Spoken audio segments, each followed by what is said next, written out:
സ്വാഗതം. ഞാൻ വേണു ബാലകൃഷ്ണൻ. ഇന്ന് സംഭവിച്ച പ്രധാന വാർത്തകളിലേക്ക്.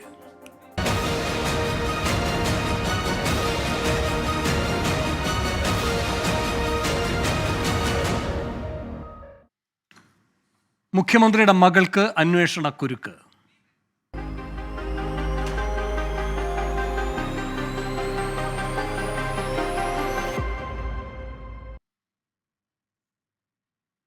മുഖ്യമന്ത്രി പിണറായി വിജയന്റെ മകൾ വീണ വിജയന്റെ കമ്പനി എക്സാലോജിക് കമ്പനിക്കെതിരെ അന്വേഷണം പ്രഖ്യാപിച്ച് കേന്ദ്ര സർക്കാർ. കോർപ്പറേറ്റ് കാര്യ മന്ത്രാലയമാണ് ഉത്തരവിറക്കിയത്. CMRലും എക്സാലോജിക്കും തമ്മിലുള്ള ഇടപാട് അന്വേഷിക്കും. KICDCയും അന്വേഷണ പരിധിയിൽ വരും. എക്സാലോജിക്കിനെതിരായ കേന്ദ്ര അന്വേഷണം തെരഞ്ഞെടുപ്പിന് മുൻപ് നിലയ്ക്കുമെന്ന് പ്രതിപക്ഷ നേതാവ് VD സതീശൻ പറഞ്ഞു.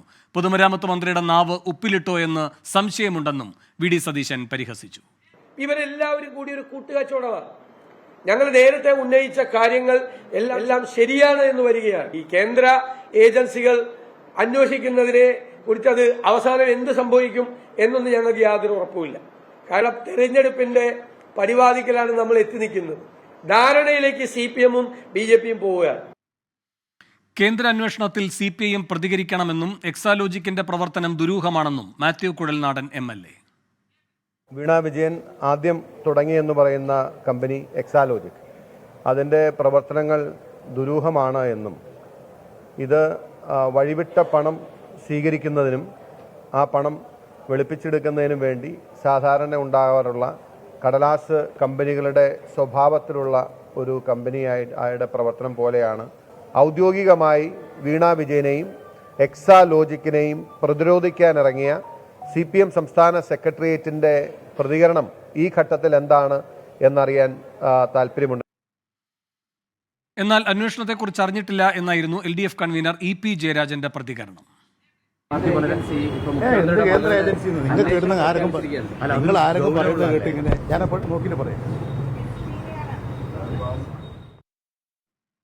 എക്സാലോജിക്കിനെതിരായ അന്വേഷണം എത്രത്തോളം മുന്നോട്ട് പോകും എന്നതിൽ സംശയമുണ്ടെന്ന് K മുരളീധരൻ MP.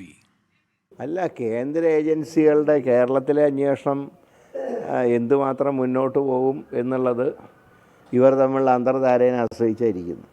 ഞങ്ങളിപ്പോൾ ഇതിൽ വലിയ ആവേശമൊന്നും കാണിക്കുന്നില്ല. കാരണം കേന്ദ്ര ഏജൻസികൾ ഇവിടെ സെക്രട്ടേറിയറ്റിലൊക്കെ കയറേണ്ട സമയം കഴിഞ്ഞു. പക്ഷേ ഇപ്പോൾ കയറുമെന്ന് പറയുന്നതല്ലാതെ കയറുന്നില്ല. നേരെ മറിച്ച് ഇപ്പോൾ കോൺഗ്രസ് ഭരിക്കുന്ന സ്റ്റേറ്റിലൊക്കെ നിരത്തി കയറി ഇറങ്ങുക. പക്ഷേ കേരളത്തിൽ ഏതാനും ചില സഹകരണ ബാങ്കുകളിൽ കയറി ഇറങ്ങുന്നതല്ലാതെ മറ്റൊരു നടപടികൾ ഇതുവരെ എടുക്കേണ്ട പോലെ എടുത്തിട്ടില്ല.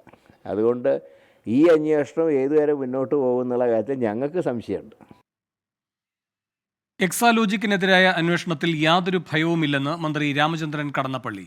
തെരഞ്ഞെടുപ്പ് ലക്ഷ്യം വെച്ചുള്ള നടപടിയെന്ന് മന്ത്രി PA മുഹമ്മദ് റിയാസും പ്രതികരിച്ചു. കേന്ദ്ര ഏജൻസികളുടെ ഈ അന്വേഷണം എന്നാലും ഒരു ഇത് രാഷ്ട്രീയമായിട്ട് തന്നെയാണ് ഇതിനകത്ത് കാണുന്നത്. എന്താ നോക്കട്ടെ, ഇതൊക്കെ നമ്മൾ നേരത്തെ കണ്ടല്ലേ, നേരത്തെ പറഞ്ഞ കാര്യങ്ങളാണല്ലോ. ഇപ്പൊ ലോക്സഭാ തെരഞ്ഞെടുപ്പ് വരുന്നു, ബാക്കി നോക്കാം, കാര്യങ്ങൾ നോക്കാം. എന്നാലും ഒരു പ്രത്യേക അന്വേഷണ സംഘത്തെ വെക്കുന്നു. 3 മാസത്തിനകത്ത് ഒരു നോക്കാം, എന്താ നോക്കട്ടെ, വരട്ടെ, അത് അന്വേഷിക്കും. ബൽറാം നെടുങ്ങാടി ഡൽഹിയിൽ നിന്ന് കൂടുതൽ വിവരങ്ങളുമായി ചേരുന്നു. ബൽറാം നെടുങ്ങാടി, എന്താണ് ഈ കേന്ദ്രത്തിന്റെ എക്സാലോജിക് ഉൾപ്പെടെയുള്ളവയുമായി ബന്ധപ്പെട്ട അന്വേഷണത്തിന്റെ വിശദാംശങ്ങൾ? വേണു ബാലകൃഷ്ണൻ, മാസപ്പടി വിവാദത്തിലെ ആദായ നികുതി ബോർഡിന്റെ കണ്ടെത്തലിന്റെ അടിസ്ഥാനത്തിലാണ് ഇപ്പോൾ കേന്ദ്രം ഈ വീണ വിജയന്റെ കമ്പനി എക്സാലോജിക് സൊല്യൂഷൻസ് പ്രൈവറ്റ് ലിമിറ്റഡിന് എതിരായി അന്വേഷണത്തിന് ഉത്തരവിട്ടിരിക്കുന്നത്. ഇതുമായി ബന്ധപ്പെട്ട് ഒരു പരാതി ഈ കമ്പനി കാര്യ മന്ത്രാലയത്തിന് ലഭിച്ചിരുന്നു. ഇതിന്റെ അടിസ്ഥാനത്തിൽ പ്രാഥമിക അന്വേഷണം നടത്തിയിരുന്നു. രജിസ്ട്രാർ ഓഫ് കമ്പനീസ് ബംഗളൂരു നടത്തിയ പ്രാഥമിക അന്വേഷണത്തിൽ ക്രമക്കേട് കണ്ടെത്തിയതോടുകൂടിയാണ് വിശദമായ അന്വേഷണം വേണം എന്ന ഒരു തീരുമാനത്തിലേക്ക് എത്തിയത്. ഈ ആരോപണങ്ങളിൽ അവ്യക്തവും ഒഴിഞ്ഞു മാറുന്ന തരത്തിലുമുള്ള മറുപടികളാണ് CMRലിന്റെ എറണാകുളത്തെ രജിസ്ട്രാർ ഓഫ് കമ്പനീസിന് നൽകിയത് എന്നതുകൊണ്ടാണ് ഇക്കാര്യത്തിൽ വിശദമായുള്ള അന്വേഷണം തന്നെ നടത്താൻ തീരുമാനിച്ചിരിക്കുന്നത്. KSIDC എതിരായും ഈ അന്വേഷണം ഉൾപ്പെടുത്തിയിട്ടുണ്ട്. ഇതിനായി 3 മുതിർന്ന ഉദ്യോഗസ്ഥർ Karnataka deputy registrar of companies Varun BS, Chennai deputy director KM Sankaranarayanan, ROC പോണ്ടിച്ചേരിയിൽ നിന്നും A ഗോകുൽനാഥ് എന്നിവരടങ്ങുന്ന 3 അംഗ അന്വേഷണ സംഘം 4 മാസത്തിനകം അന്വേഷണം പൂർത്തിയാക്കി റിപ്പോർട്ട് സമർപ്പിക്കണം എന്നാണ് ഈ ഉത്തരവിൽ വ്യക്തമാക്കുന്നത്. വേണു ബാലകൃഷ്ണൻ. ബൽറാം, ഈ എക്സാലോജിക്കിന്റെ ഇടപാടുകളിൽ പ്രഥമ ദൃഷ്ട്യാ തന്നെ കുഴപ്പങ്ങളുണ്ട് എന്ന വിലയിരുത്തൽ ഉണ്ടായിട്ടില്ലേ? ഈ ട്രൈബ്യൂണലിന്റെ ഉത്തരവിൽ ഇക്കാര്യത്തിൽ വ്യക്തമായി തന്നെ ചില പരാമർശങ്ങൾ നടത്തിയിരുന്നു. ഒപ്പം തന്നെ വിവാദമായ മാസപ്പടി എന്ന ആരോപണം ഉയരുന്നതും ആ ഒരു ഉത്തരവിന്റെ അടിസ്ഥാനത്തിലാണ്. വീണ വിജയന്റെ കമ്പനിയായ എക്സാലോജിക്കും CMRലും തമ്മിലുള്ള ഇടപാട് സംബന്ധിച്ച് അവ്യക്തതകളും ദുരൂഹതകളും ഉണ്ട് എന്നാണ് വ്യക്തമാക്കിയത്. പ്രധാനമായും മുഖ്യമന്ത്രിയുടെ മകൾ എന്ന നിലയിലുള്ള ബന്ധങ്ങൾ ഉൾപ്പെടെ ഇതിന്റെ സ്വാധീനിച്ചതായുള്ള പരാമർശങ്ങൾ അതിൽ ഉൾപ്പെടുത്തിയിരുന്നു. കൂടാതെ ഈ കമ്പനിയുടെ CMRലെ ചില ഉദ്യോഗസ്ഥർ തന്നെ കമ്പനിക്ക് നൽകിയ മൊഴി അനുസരിച്ച് ഈ കരാറിൽ പറയുന്ന വാഗ്ദാനം ചെയ്തിരിക്കുന്ന സേവനങ്ങൾ പോലും നൽകിയിട്ടില്ല എന്നും എങ്കിൽ പോലും പണം കൈമാറ്റം കരാർ അനുസരിച്ചുള്ള പണം കൈമാറ്റം നടന്നിട്ടുണ്ട് എന്നുമുള്ള പരാമർശങ്ങൾ ഉണ്ടായിരുന്നു. ഇതാണ് മാസപ്പൊടി എന്ന ആരോപണം തന്നെ ഉയരാൻ ഇടയാക്കിയത്. ഈ ഒരു ആരോപണം സംബന്ധിച്ച് തന്നെയാണ്, അല്ലെങ്കിൽ ഇത് അടിസ്ഥാനമാക്കി തന്നെയാണ് ഇപ്പോൾ ഉള്ള ഈ അന്വേഷണം.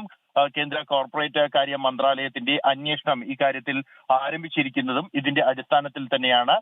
ഇത് ചൂണ്ടിക്കാണിച്ചുകൊണ്ട് ഈ അനധികൃതമായ ഇടപാടുകൾ ഇക്കാര്യത്തിൽ നടന്നിട്ടുണ്ട് എന്ന് ചൂണ്ടിക്കാണിച്ചുകൊണ്ട് ലഭിച്ച പരാതിയുടെ അടിസ്ഥാനത്തിലാണ് ഇത്തരത്തിലൊരു പ്രാഥമിക അന്വേഷണം നടത്തിയിരിക്കുന്നത്. ഈ 2 കമ്പനികളും തമ്മിലുള്ള ഇടപാടുകൾ, അതിൽ കരാറുകൾ ഉണ്ടായിരുന്നു, കരാറുകൾ സാധുവായിരുന്നു, പണ ഇടപാട് നൽകിയത് ഏത് തരത്തിലാണ്, ഏത് സേവനത്തിന്റെ അടിസ്ഥാനത്തിലാണ്, സേവനം നൽകാതെ തന്നെ പണം കൈപ്പറ്റിയിട്ടുണ്ടോ എന്നതടക്കമുള്ള വിശദമായ കാര്യങ്ങൾ തന്നെ ഈ അന്വേഷണത്തിന്റെ പരിധിയിൽ വരും എന്നാണ് മനസ്സിലാക്കാൻ കഴിയുന്നത്. ഒരു കാര്യം കൂടി, ഇത് വിവാദമായ ഘട്ടത്തിലൊക്കെ CPM കേന്ദ്ര നേതൃത്വം പ്രതികരിക്കാതെ ഇത് കേരളത്തിലെ വിഷയം എന്ന നിലയിൽ അകലം പാലിക്കുകയായിരുന്നു. ഇപ്പോൾ KSIDCയും കൂടി ഇതിൽ ഭാഗമായിരിക്കുന്നത് കൊണ്ട് സർക്കാരുമായി ബന്ധപ്പെട്ട ഒരു ഇടപാടിലേക്ക് കൂടിയാണ് അന്വേഷണം. അതുകൊണ്ട് കേന്ദ്ര നേതൃത്വത്തിനും ഈ കാര്യത്തിൽ ഇനി നിലപാട് പറയേണ്ടി വരില്ലേ? വേണുബാലകൃഷ്ണൻ, ഈ വിഷയത്തിൽ ഇന്ന് CPMന്റെ കേന്ദ്ര നേതാക്കളുടെ പ്രതികരണങ്ങൾ തേടിയിരുന്നെങ്കിലും ആരും തന്നെ ഈ വിഷയത്തിൽ പ്രതികരിക്കാൻ ഈ ഘട്ടത്തിലും തയ്യാറായിട്ടില്ല എന്നുള്ളതാണ്.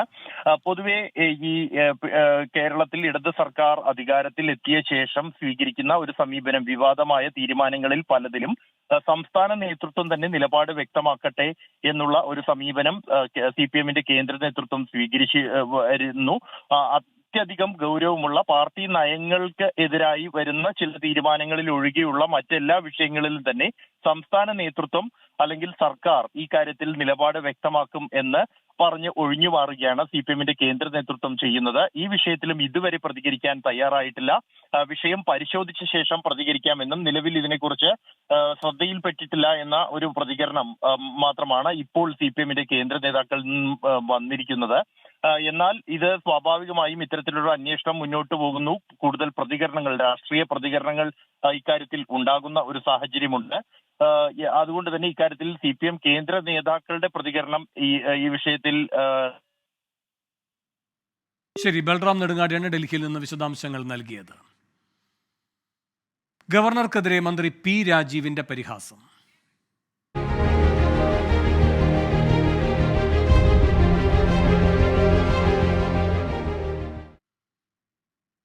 ഗവർണർക്കെതിരെ വീണ്ടും വിമർശനവുമായി മന്ത്രി P രാജീവ്. ഗവർണർ എന്നത് ആലങ്കാരിക പദവി മാത്രമെന്ന് അംബേദ്കർ പറഞ്ഞിട്ടുണ്ട്. നിയമസഭ ബില്ല് പാസാക്കി അയച്ചാൽ പിന്നെ ഗവർണർ വിശദീകരണം തേടേണ്ടതില്ല. യാത്രയുടെ തിരക്കിൽ ഭരണഘടന വായിക്കാൻ പോലും ഗവർണർമാർക്ക് കഴിയുന്നില്ലെന്നും മന്ത്രി പരിഹസിച്ചു. KLF വേദിയിലാണ് P രാജീവിന്റെ വിമർശനം. ഗവർണർ പറയാണ് ബില്ല് പാസ്സാക്കിയിട്ട് അത് എനിക്ക് വേണ്ടത്ര തൃപ്തിപരമായ വിസ്തീർണം കിട്ടിയിട്ടില്ല. ഞങ്ങൾക്ക് വിസ്തീർണം നൽകേണ്ട ഉത്തരവാദിത്തമില്ല. ആസ് എ ഹോം മിനിസ്റ്ററാണ് ഞാൻ, എനിക്ക് ഉത്തരവാദിത്തമില്ല. കാരണം എക്സിക്യൂട്ടീവ്, ലെജിസ്ലേച്ചർ സ്വതന്ത്രമായ സംവിധാനങ്ങളാണ്. ഇന്ത്യൻ ഭരണഘടന 167 മുഖ്യമന്ത്രിയുടെ ചുമതല. ആർട്ടിക്കിൾ 200 പറയുന്നത് ഗവർണർക്ക് എന്തെങ്കിലും പിന്നെ മാറ്റം വരുത്തണമെങ്കിൽ you should set it back to the legislature, not to the chief minister, not to the executive, to the legislature. വളരെ വ്യക്തമാണ് ഭരണഘടന. പക്ഷെ ഈ ഭരണഘടന വായിക്കാൻ യാത്രയുടെ തിരക്ക് മൂലം പല ഗവർണർമാർക്കും ഇപ്പൊ കിട്ടുന്നില്ല. അഭിജിത്ത് മുഴക്കുന്ന് കൂടുതൽ വിവരങ്ങളുമായി കോഴിക്കോട് നിന്ന് ചേരുന്നു. അഭിജിത്ത്, ഈ ഭൂപതിവ് ഭേദഗതി നിയമം അത് ഐകകണ്ഠമായി നിയമസഭ പാസാക്കിയതാണ്. പക്ഷേ അത് തടഞ്ഞു വെച്ചിരിക്കുകയാണ് ഗവർണർ ഒപ്പിടാതെ. 3 വട്ടം മുഖ്യമന്ത്രിക്കടക്കം എഴുതി, പക്ഷേ സർക്കാരിൽ നിന്ന് പ്രതികരണം വന്നിട്ടില്ല എന്ന് കഴിഞ്ഞ ദിവസവും ഗവർണർ പ്രതികരിക്കുന്നുണ്ടായിരുന്നു. ഈ കാര്യത്തിൽ ഇപ്പോൾ സർക്കാർ നിലപാട് വ്യക്തമാക്കിയിരിക്കുന്നു എന്നല്ലേ പി രാജീവിൻ്റെ വാക്കുകൾ സൂചിപ്പിക്കുന്നത്? തീർച്ചയായും വേണു, നിയമസഭ പാസാക്കിയ ബില്ലുകളിൽ ഒപ്പിടാത്തതുമായി ബന്ധപ്പെട്ട് ഗവർണറും സർക്കാരും തമ്മിലുള്ള പോര് തുടരുകയാണ്. ഇതിൽ ഗവർണറുടെ നിലപാടിനെ ചോദ്യം ചെയ്തുകൊണ്ട് തന്നെയാണ് ഇപ്പോൾ നിയമമന്ത്രി പി രാജീവ് നിലപാട് വ്യക്തമാക്കിയത്. അത് സർക്കാരിൻ്റെ നിലപാടായി തന്നെ നമുക്ക് ഈ ഒരു ഘട്ടത്തിൽ വായിച്ചെടുക്കേണ്ടിയും വരും. KLF-ൽ ഇന്ന് രാവിലെയാണ് ഇത്തരത്തിൽ ഭരണഘടനാ ചരിത്രവും സംസ്കാരവും എന്ന പേരിൽ ഒരു സെഷൻ നടന്നത്. ഈ സെഷനിൽ പങ്കെടുക്കവെയാണ് പി രാജീവ് ഇത്തരത്തിലുള്ള ഒരു പരാമർശം, ഒരു വിമർശനം ഉന്നയിച്ചത്. മോഡറേറ്ററുടെ ഒരു ചോദ്യം ഫെഡറലിസവുമായി ബന്ധപ്പെട്ടുള്ളതായിരുന്നു. മോഡറേറ്ററുടെ ചോദ്യം, ഈ ചോദ്യത്തിന് മറുപടി നൽകുകയായിരുന്നു മന്ത്രി പി രാജീവ്. ഈ ഘട്ടത്തിലാണ് ഫെഡറലിസത്തെ തകർക്കുന്ന പല ഘടകങ്ങളിൽ ഒന്നായി ഈ ഒരു ഗവർണർ പദവിയെ പി രാജീവ് ചൂണ്ടിക്കാട്ടുന്നത്. അതായത് നിയമസഭ പാസാക്കുന്ന ഒരു ബില്ല്, ആ ബില്ലിൽ പിന്നീട് ഒരു വിശദീകരണം ചോദിക്കുക എന്നുള്ളൊരു പതിവ്, അല്ലെങ്കിൽ അത്തരത്തിലുള്ള ഒരു നിയമം ഗവർണർക്ക് ബാധകമല്ല. മറിച്ച് അത് ലെജിസ്ലേറ്റിലേക്ക് അല്ലെങ്കിൽ ഈ നിയമസഭയിലേക്ക് തിരിച്ചയക്കാനുള്ളൊരു കാര്യം മാത്രമാണ്, അല്ലെങ്കിൽ അതിനുള്ള ഒരു അനുമതി മാത്രമാണ് ഗവർണർക്കുള്ളത്. പക്ഷേ ഇത്തരം കോൺസ്റ്റിറ്റ്യൂഷനുമായി ബന്ധപ്പെട്ട ഇത്തരത്തിലുള്ള അറിവുകൾ പലപ്പോഴും പല ഗവർണർമാരും മനസ്സിലാക്കുന്നില്ല. കേവലം ആലങ്കാരികമായ പദവി മാത്രമാണ് ഈ ഗവർണറുടേത്. അത് അംബേദ്കറെ അടക്കം കോട്ട് ചെയ്തുകൊണ്ടാണ് പി രാജീവ് നിലപാട് വ്യക്തമാക്കുകയും ചെയ്യുന്നത്. ഇത്തരത്തിൽ ഈ ആലങ്കാരികമായ പദവികളിലാണ് ഗവർണർ ഇരിക്കുന്നത്. നേരിട്ട് നമുക്കറിയാം, ഗവർണർ ആരിഫ് മുഹമ്മദ് ഖാനും സർക്കാരും തമ്മിലുള്ള പോര് നമുക്കറിയാവുന്നതാണ്. നേരിട്ട് ഗവർണർ ആരിഫ് മുഹമ്മദ് ഖാന്റെ പേരെടുത്ത് വിമർശിക്കുന്നില്ലെങ്കിൽ കൂടി ഗവർണർ എന്ന പദവിയെ ചോദ്യം ചെയ്തുകൊണ്ട് ആ പദവി ഏത് തരത്തിലാണ് ഈ സംസ്ഥാനങ്ങളിൽ ഉപയോഗിക്കപ്പെടുന്നത് എന്നുള്ളതിനെ കുറിച്ച് തന്നെയാണ് പി രാജീവ് വ്യക്തമാക്കുന്നത്. ഒപ്പം തന്നെ ഇത്തരത്തിൽ കോൺസ്റ്റിറ്റ്യൂഷനുമായി ബന്ധപ്പെട്ട്, ഭരണഘടനയുമായി ബന്ധപ്പെട്ട് ഈ ഏതൊക്കെ തരത്തിലുള്ള നിയമങ്ങളാണ് നിലനിൽക്കുന്നത്, എന്താണ് തങ്ങളുടെ അധികാര പദവി എന്നതിനെ കുറിച്ചെല്ലാം തന്നെ ഗവർണർമാർക്ക് ചിലപ്പോൾ പരിചയക്കുറവുണ്ടാകാം, വ്യക്തത കുറവുണ്ടാകാം. ഈ യാത്രകൾക്കിടയിൽ ഈ കോൺസ്റ്റിറ്റ്യൂഷൻ വായിച്ചു നോക്കുന്നതിലടക്കം ഗവർണർക്ക് സാധിക്കാത്തൊരു സാഹചര്യം ഉണ്ടാകാം. തുടങ്ങി അത്തരത്തിൽ നിശ്ചിതമായ ഒരു വിമർശനമാണ് മന്ത്രി പി രാജീവിന്റെ ഭാഗത്തു നിന്ന് ഉണ്ടാവുകയും ചെയ്തത്. ഏതായാലും ഈ വരും ദിവസങ്ങളിലടക്കം ഇതിനൊരു മറുപടി ഗവർണറുടെ ഭാഗത്തു നിന്ന് ഉണ്ടാവുക എന്നതടക്കം നമ്മൾ ഉറ്റുനോക്കുകയാണ്. നിയമസഭാ സമ്മേളനം അടക്കം തുടങ്ങാനിരിക്കുന്ന സാഹചര്യത്തിൽ, ബജറ്റ് സമ്മേളനം അടക്കം തുടങ്ങാനിരിക്കുന്ന സാഹചര്യത്തിൽ ഏത് തരത്തിലാണ് മന്ത്രി പി രാജീവിന്റെ ഈ ഒരു വിമർശനം, ഈ ഒരു പരാമർശം അത് സർക്കാരിന്റെ വിമർശനമായി കണ്ടുകൊണ്ട് തന്നെ ഏത് തരത്തിലുള്ള മറുപടിയാണ് ഗവർണറുടെ ഭാഗത്ത് നടക്കം വരിക എന്നുള്ള കാര്യവും ഇനി നമ്മൾ ഉറ്റുനോക്കുന്ന ഒരു കാര്യമാണ്. വേണു, അഭിജിത്ത് മുഴക്കുന്നാണ് കോഴിക്കോട് നിന്ന് വാർത്തയുടെ വിശദാംശങ്ങളുമായി ചേർന്നത്. ഇനി MT പറഞ്ഞത് തറച്ചതെവിടെ?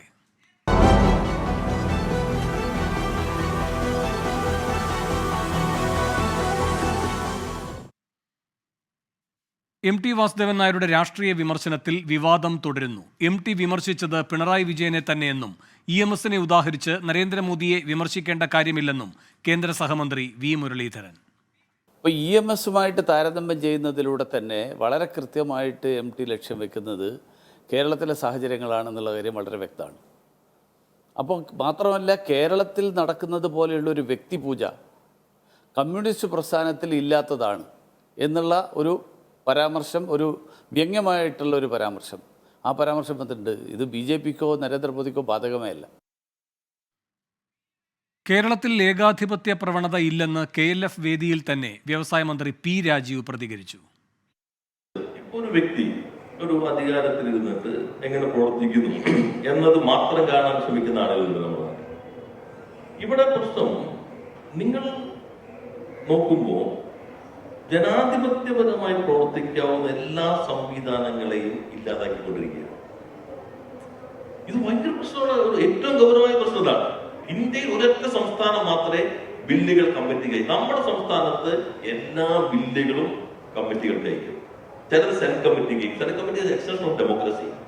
അപ്പൊ കേരളം മാത്രമാണ് ഇത്തരം ഏകാധിപത്യ പ്രവണതകളൊന്നുമില്ലാതെ ജനാധിപത്യപരമായ പാർലമെന്റ് സംവിധാനങ്ങൾ പ്രവർത്തിക്കുന്നത്. MT വർഷങ്ങൾക്ക് മുൻപ് രേഖപ്പെടുത്തിയ ഇന്ത്യൻ രാഷ്ട്രീയ സാഹചര്യത്തെ ഓർമ്മപ്പെടുത്തിയതാണെന്ന് മന്ത്രി AK ശശീന്ദ്രൻ. എം.ടി. വാസുദേവൻ നായരെ വിവാദത്തിൽ കുരുക്കരുതെന്നും വിവാദങ്ങൾ അവസാനിപ്പിക്കണമെന്നും മന്ത്രി എ.കെ. ശശീന്ദ്രൻ ആവശ്യപ്പെട്ടു. അദ്ദേഹം കോഴിക്കോടിനെ കുറിച്ച് മാത്രം ആലോചിക്കുന്ന ഒരു എഴുത്തുകാരനല്ല, കേരളത്തെക്കുറിച്ച് മാത്രം ഓർക്കുന്ന ഒരു എഴുത്തുകാരനല്ല. അദ്ദേഹം അന്ന് എഴുതിയത് ഇന്ത്യയിൽ വളർന്നു വരുന്ന തെറ്റായ പ്രവണതകളെക്കുറിച്ച് അദ്ദേഹത്തിനുള്ള ഉത്കണ്ഠകളാണ്. അപ്പോൾ ഇന്നത്തെ ഇന്ത്യയിലും ആ പ്രവണതകൾ കാണുമ്പോൾ അത് അദ്ദേഹം സമൂഹത്തെ ഓർമ്മിപ്പിച്ചു എന്ന് മാത്രമേ ഉള്ളൂ. അതുകൊണ്ട് തന്നെ ഏതെങ്കിലും ഒരു മന്ത്രിയെയോ മുഖ്യമന്ത്രിയെയോ വ്യക്തിയെയോ കുറ്റപ്പെടുത്തുന്നതിനുള്ള ഒരു ചെറിയ മനസ്സുള്ള ആളാണ് എം.ടി. എന്ന് വ്യാഖ്യാനിക്കുന്നത് അദ്ദേഹത്തോട് ചെയ്യുന്ന അനാദരവുമാണ്. കേരള ലിറ്ററേച്ചർ ഫെസ്റ്റിവലിന് വിവാദങ്ങൾ പുത്തരിയല്ലെന്ന് രവി DC പ്രതികരിച്ചു. എഴുത്തുകാർ എന്തു പറയും പറയില്ല എന്ന് പറയാൻ നമുക്ക് അവകാശമില്ലെന്നും രവി DC പറഞ്ഞു. എഴുത്തുകാരൻ അല്ലെങ്കിൽ അവിടെ ഇരിക്കുന്ന സ്പീക്കറെ സംബന്ധിച്ചോളം നമുക്ക് എന്ത് പറയണം പറയണ്ട എന്ന് പറയാനുള്ളൊരു അവകാശം നമുക്കില്ല. ഒന്ന്. രണ്ട്, നമുക്കറിയില്ല അവർ എക്സ്റ്റംപറായിട്ടും ഇൻപ്രോംപ്റ്റായിട്ട് ചെയ്താലും അല്ലെങ്കിലും എന്താണ് പറയാൻ പോകുന്നതെന്നുള്ളതും നമ്മളതിൻ്റെ ഒരു ബേസിക് ഇതിൽ നമുക്ക് ഒരിക്കലും അറിയാൻ സാധിക്കാത്തൊരു കാര്യമാണ്. അത് എം.ടി. എന്ന് പറയുന്ന വ്യക്തി അദ്ദേഹം ഏത് ഒരു പരിപാടിക്ക് പോയാലും അദ്ദേഹത്തിൻ്റെ ഒരു വ്യക്തിത്വം നിറഞ്ഞു നിൽക്കുന്ന ഒരു രീതിയുണ്ട്. കാരണം മാധ്യമങ്ങളെ സംബന്ധിച്ചോളം അതിന് വളരെയേറെ പ്രാധാന്യം കൊടുക്കുന്ന ഒരു സാധനം. ദീപക് ധർമ്മടം കോഴിക്കോട് നിന്ന് കൂടുതൽ വിവരങ്ങളുമായി ചേരുന്നു. ദീപക് ധർമ്മടം, എന്താണ് മന്ത്രിമാർ പറയുന്നത്? വേണുഗോപാലകൃഷ്ണൻ, മന്ത്രിമാരുടെ പ്രതികരണങ്ങളിൽ വളരെ കൃത്യമായ വ്യക്തതയുണ്ട്. അത് ഈ കാര്യം എം.ടി. പറഞ്ഞത് കേരളത്തിലെ സർക്കാരിനെ കുറിച്ചോ മുഖ്യമന്ത്രിയെ കുറിച്ചോ അല്ല എന്ന് ആവർത്തിച്ച് പറഞ്ഞ് വ്യക്തമാക്കാനാണ് മന്ത്രിമാരും ഇടതുപക്ഷവും ശ്രമിക്കുന്നത്. CPIM-ന്റെ ഇന്നലത്തെ സംസ്ഥാന സെക്രട്ടേറിയറ്റിലെയും തീരുമാനം ഈ ചർച്ചയിൽ ഇനി പങ്കെടുക്കേണ്ടതില്ല, എം.ടി. ഉദ്ദേശിച്ചത് കേരളത്തെ അല്ല എന്നുള്ളതാണ്. പക്ഷേ എന്നാൽ എം.ടി. ഇപ്പോഴും വ്യക്തത വരുത്തിയിട്ടില്ല എന്നുള്ളത് ഒരു പ്രധാനപ്പെട്ട കാര്യമാണ്. കാരണം ഇത്രയും വിവാദമായതിനു ശേഷം, പ്രത്യേകിച്ചും ഈ പ്രസംഗത്തിന് ശേഷം എം.ടിയോട് സംസാരിച്ചതിന് ശേഷമുള്ള സുധീർ കുമാറിന്റെ പ്രതികരണം കൂടി വന്നപ്പോൾ സ്വാഭാവികമായും വേണമെങ്കിൽ എം.ടിക്ക് വ്യക്തത വരുത്താമായിരുന്നു. പക്ഷേ എം.ടി. അത് വ്യക്തത വരുത്തിയിട്ടില്ല. മാത്രവുമല്ല, ഇന്നിപ്പോൾ കേന്ദ്രമന്ത്രി വി മുരളീധരൻ ഈ വിഷയത്തിൽ പ്രതികരിക്കുന്നു. അദ്ദേഹം പറയുന്നത് EMS-നെ ഉദാഹരിച്ചുകൊണ്ട് പറയുന്നത് മോഡിയെയല്ല പിണറായിയാണെന്ന് അദ്ദേഹം സ്ഥാപിക്കാൻ ശ്രമിക്കുന്നു. എന്നാൽ കേരളത്തിൽ ഏകാധിപത്യ പ്രവണത ഇല്ലെന്ന് P. രാജീവ് KLF വേദിയിൽ തന്നെ മറുപടി നൽകുന്നു. ഏതായാലും ഈ പ്രാവശ്യം KLF-ന്റെ തുടക്കം മുതൽ തന്നെ അത് രാഷ്ട്രീയ വിവാദത്തിന്റെ വേദിയായി മാറുന്നു. പക്ഷേ എന്നാൽ ആ വിവാദത്തിന് കാരണമായ പരാമർശത്തിൽ വ്യക്തത വരുത്താൻ എം.ടി. ഈ ഘട്ടം വരെ തയ്യാറായിട്ടില്ല എന്നുള്ളത് എടുത്തു പറയേണ്ട കാര്യമാണ്. എം.ടിയുടെ മൗനം കൂടുതൽ വാചാലമായിക്കൊണ്ടിരിക്കുന്ന ദിനങ്ങളാണ് പിന്നിട്ട 2 ദിനങ്ങൾ. ഇന്നിപ്പോൾ 3 ദിവസമായിരിക്കുന്നു. വേണുഗോപാലകൃഷ്ണൻ. ദീപക് ധർമ്മടമാണ് കോഴിക്കോട് നിന്ന് വിവരങ്ങൾ നൽകിയത്. ബ്രിട്ടീഷ് ഹൈക്കമ്മീഷണറുടെ പാക് അധീന കശ്മീർ സന്ദർശനത്തിൽ എതിർപ്പറിയിച്ച് ഇന്ത്യ. വിദേശകാര്യ സെക്രട്ടറി ഇന്ത്യയിലെ ബ്രിട്ടീഷ് ഹൈക്കമ്മീഷണറെ പ്രതിഷേധം അറിയിച്ചു. പാകിസ്ഥാനിലെ ബ്രിട്ടീഷ് ഹൈക്കമ്മീഷണറാണ് പാക് അധീന കശ്മീരിൽ സന്ദർശനം നടത്തിയത്. R. അച്യുതൻ ഡൽഹിയിൽ നിന്ന് ചേരുന്നു കൂടുതൽ വിവരങ്ങളുമായി. അച്യുതൻ, എന്താണ് ഇതിന് ബ്രിട്ടീഷ് ഹൈക്കമ്മീഷണർ നൽകുന്ന വിശദീകരണം? വേണു, കഴിഞ്ഞ 10-നാണ് പാകിസ്ഥാനിലെ ബ്രിട്ടീഷ് ഹൈക്കമ്മീഷണർ ഈ പാക് അധീന കാശ്മീർ സന്ദർശനം നടത്തിയത്. ഈ വിഷയത്തിലാണ് ഇപ്പോൾ ഇന്ത്യ അതിയായിട്ടുള്ള ഒരു പ്രതിഷേധം അറിയിച്ചിരിക്കുന്നത്. വിദേശകാര്യ സെക്രട്ടറി ഇന്ത്യയിലെ ബ്രിട്ടീഷ് ഹൈക്കമ്മീഷണറോട് ഈ വിഷയം സംബന്ധിച്ചുള്ള ആശയവിനിമയം നടത്തുകയും ഇത്തരമൊരു സന്ദർശനം നടത്തിയത് പ്രതിഷേധാർഹമാണ് എന്നും ഇന്ത്യയുടെ ഭാഗത്തു നിന്നുള്ള വിശദീകരണം നൽകിയിട്ടുണ്ട്. ഒപ്പം തന്നെ ഈ കേന്ദ്രഭരണ പ്രദേശങ്ങളായ ജമ്മു കാശ്മീരും ലഡാക്കും ഒക്കെ തന്നെ ഇന്ത്യയുടെ അവിഭാജ്യ ഘടകങ്ങളാണ്. അവിടെ ഇത്തരത്തിൽ ഉള്ളൊരു സന്ദർശനം നടത്തിയതോടുകൂടി അത് ഇന്ത്യയെ തന്നെ അല്ലെങ്കിൽ ഇന്ത്യയെ അപഹസിക്കുന്ന തരത്തിലേക്കാണ് ഈ ഒരു തീരുമാനം ഉണ്ടായിരിക്കുന്നതെന്നും ചൂണ്ടിക്കാട്ടുകയുണ്ടായിട്ടുണ്ട്. എന്തായാലും ശക്തമായ എതിർപ്പ് അത് ഇന്ത്യയുടെ ഭാഗത്തു നിന്ന് അറിയിക്കുന്നതായിട്ടാണ് വിദേശകാര്യ സെക്രട്ടറി ഇന്ത്യയിലെ ബ്രിട്ടീഷ് ഹൈക്കമ്മീഷണർ ഇപ്പോൾ അറിയിച്ചിട്ടുള്ളത്. പക്ഷേ ബ്രിട്ടീഷ് ഹൈക്കമ്മീഷണർ ഇതുമായി ബന്ധപ്പെട്ടുള്ള ഒരു മറുപടിയും ഇതുവരെയും നൽകിയിട്ടില്ല. വേണം അച്യുതൻ, ഈ പാകിസ്ഥാനിലെ ബ്രിട്ടീഷ് ഹൈക്കമ്മീഷണർ ഇങ്ങനെ ഒരു സന്ദർശനം നടത്തിയ സാഹചര്യം എന്താണെന്ന് എന്റെ വിവരങ്ങൾ ലഭ്യമാണോ? വേണു, അത് സംബന്ധിച്ചുള്ള വിവരങ്ങൾ ഇതുവരെയും പുറത്തു വന്നിട്ടില്ല. ഈ കഴിഞ്ഞ ഈ ജനുവരി 10-നാണ് ഇത്തരമൊരു സന്ദർശനം പാകിസ്ഥാനിലെ ബ്രിട്ടീഷ് ഹൈക്കമ്മീഷണർ നടത്തുന്നത്. ആ സന്ദർശനത്തിന്റെ പശ്ചാത്തലത്തെ പറ്റിയുള്ള വിവരങ്ങൾ ഇതുവരെയും പുറത്തു വന്നിട്ടില്ല. ആ ഒരു സന്ദർശനത്തെയാണ് ഇന്ത്യ ഇപ്പോൾ ശക്തമായി എതിർത്തുകൊണ്ട് ഇപ്പോൾ രംഗത്തെത്തിയിരിക്കുന്നത്. വേണു, R. അച്യുതനാണ് ഡൽഹിയിൽ നിന്ന് വിവരങ്ങൾ നൽകിയത്. വാക്കുകൾ വളച്ചൊടിച്ചെന്ന് ബൃന്ദ കാരാട്ട്.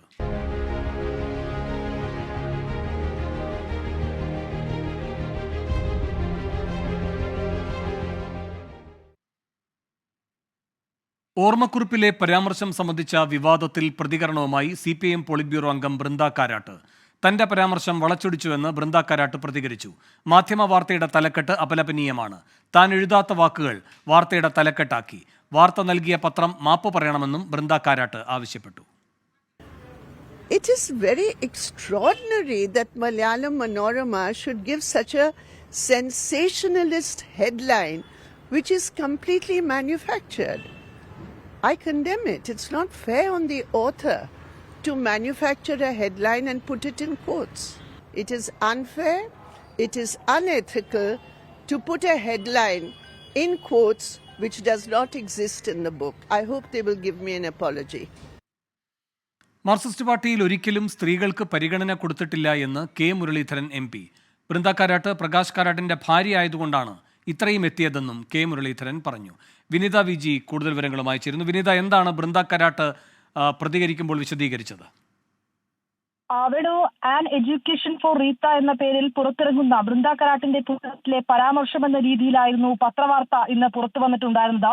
ഈ ദേശീയ തലത്തിൽ തന്റെ സ്വതന്ത്ര വ്യക്തിത്വം അംഗീകരിക്കപ്പെട്ടിട്ടില്ല എന്നും ഒപ്പം തന്നെ ഈ CPIM പ്രകാശ് കാരാട്ടിന്റെ ഭാര്യ മാത്രമായാണ് തന്നെ പരിഗണിച്ചിരുന്നുവെന്നുമാണ് ആ പരാമർശത്തിൽ പറഞ്ഞിരുന്നതായി പത്രവാർത്തയിൽ പറഞ്ഞിട്ടുണ്ടായിരുന്നത്. ഈ ഭിന്നതകളുടെ സന്ദർഭങ്ങളിൽ ഈ സമീപനം കൂടുതലായിരുന്നുവെന്നും പുസ്തകത്തിൽ ബൃന്ദ കാരാട്ട് പരാമർശിക്കുന്നുവെന്നും ഈ പത്രവാർത്തയിൽ പറയുന്നുണ്ട്. ഈ വാർത്തയ്ക്ക് വാർത്ത നിഷേധിച്ചുകൊണ്ട് ബൃന്ദ കാരാട്ട് തന്നെ രംഗത്തെത്തിയിരുന്നു. ഈ തലക്കെട്ട് തീർത്തും, ഈ പത്രവാർത്തയുടെ തലക്കെട്ട് തീർത്തും തെറ്റിദ്ധാരണാജനകമാണെന്നാണ് അവർ പ്രതികരിച്ചത്. ഈ വാർത്ത നൽകിയ പത്രം നിരുപാധികം മാപ്പ് പറയണമെന്നും ബൃന്ദ കാരാട്ട് ആവശ്യപ്പെട്ടിട്ടുണ്ട്. പാർട്ടിയിൽ നിന്നും തനിക്ക് അത്തരമൊരു അനുഭവമേ ഉണ്ടായിട്ടില്ല എന്നും ബൃന്ദ കാരാട്ട് വ്യക്തമാക്കിയിരിക്കുകയാണ്. ഈ പ്രകാശ് കാരാട്ടിന്റെ ഭാര്യ എന്ന നിലയിലല്ല പാർട്ടി തന്നെ പരിഗണിച്ചിട്ടുള്ളതെന്നും ബൃന്ദ കാരാട്ട് വ്യക്തമാക്കിയിട്ടുണ്ട്. ഒപ്പം തന്നെ എഴുത്തുകാരി എന്ന നിലയിൽ തനിക്ക് ഇതിൽ ഖേദമാണുള്ളതെന്നും ഈ സംഭവത്തെ അപലപിക്കുന്നുവെന്നും ബൃന്ദ കാരാട്ട് പറയുന്നുണ്ട്.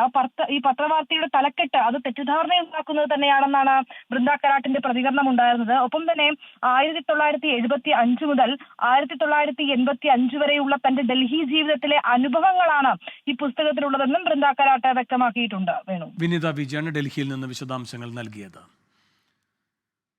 കേന്ദ്രത്തിനെതിരെ പ്രതിപക്ഷ പിന്തുണ തേടി സർക്കാർ.